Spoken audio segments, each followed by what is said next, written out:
Guys, Sir John, naalala niyo yung kanina sa sa vlog.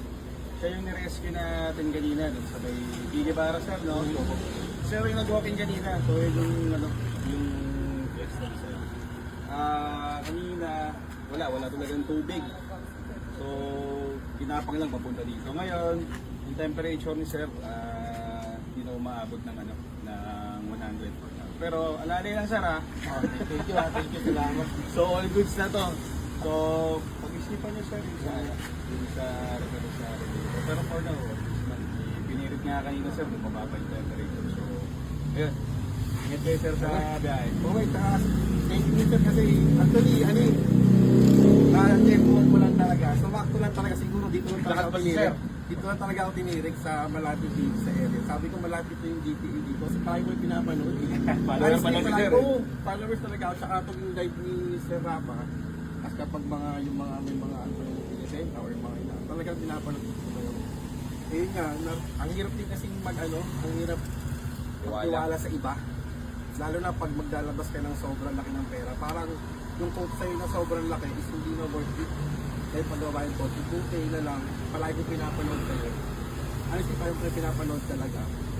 Yun yung nakakita ko yung pagiging sincere na hindi lang tungkol sa pera, hindi lang after sales. Talagang tulong. Na ang kala ko, parang scripted lang. Pero, yung nangyari na sa akin, totoo. Actually talagang alam ko talagang totoo kasi laki ako na nung talagang isang coaching talaga of course, first sponsor na. Buti na lang talaga, hindi talaga ako, wala akong ibang option talaga ngayon, hindi talaga daanan ko. Naglakad pa ako papunta dito para Naglakad pa kayo sir, ang layo ng nilakad niyo from Bige Bara hanggang dito sir. Kasama ko pa yung mga talagang malaki talagang pasalamat ko sa inyo, talagang hindi ko alam ano lang. Kasi wala talagang sa akin, talagang drive and go lang ako. Thesis ka, napapanood ko nga kayo. Talagang nagtiwala talaga, 500% yung tiwala ko na kahit iwan ko nga dito. Gusto ko lang iwan dito eh. Wala kami parking sir. Wala kayong parking eh. Kung pwede ko nga lang iwan, talagang faithful talaga ako sir. Talagang bakit. Kaya yung next project ni Sir Rafa, 100% talaga yung tiwala. Kasi salamat talaga. No problem sir. Kahit talagang talagang masasasarili ko na thankful talaga ako na natulungan niyo ako. Kasi kung ibang tao yan, sisingilin niyo pa ako ng sobrang mahal. Kasi hindi nyo pa ako pupuntahan doon. Dito nagbaka sakali lang ako, hindi nyo ako kilala, dumaan lang ako dito. Tapos ako, nandiyan ba si Sir Rafa, yun, na-entertain nyo agad ako. Sakto na lang, hindi ko alam. Emergency yan sir. Talagang hindi kayo hindi kayo na dalawang ayun. Thank you sir ha. Mayroon din kasi sa tulad ko dahil may medical problem. Yun, no? Sir, thank you, sir. Salamat, sir. Ano talaga, sir? Take ko talaga. No problem, sir. Okay na, sir. Testing na natin yun. Yung unit ni sir, oh. Yes, na. Testing Sir, muna. thank you. Bye. No problem, sir. Okay. Isa ako ni loading na, di ba?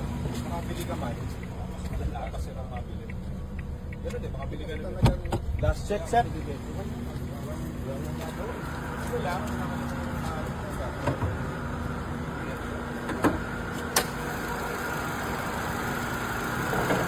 Buhay pa siya, patayin tayo. So, pinalito dito is return hose, resistor block, fan motor. Yun lang. Shoutout dun sa naninigay kay Sam ng 70k. Gusto mo yung overhaul. Yung kay Sir, wala pa 10,000 yan.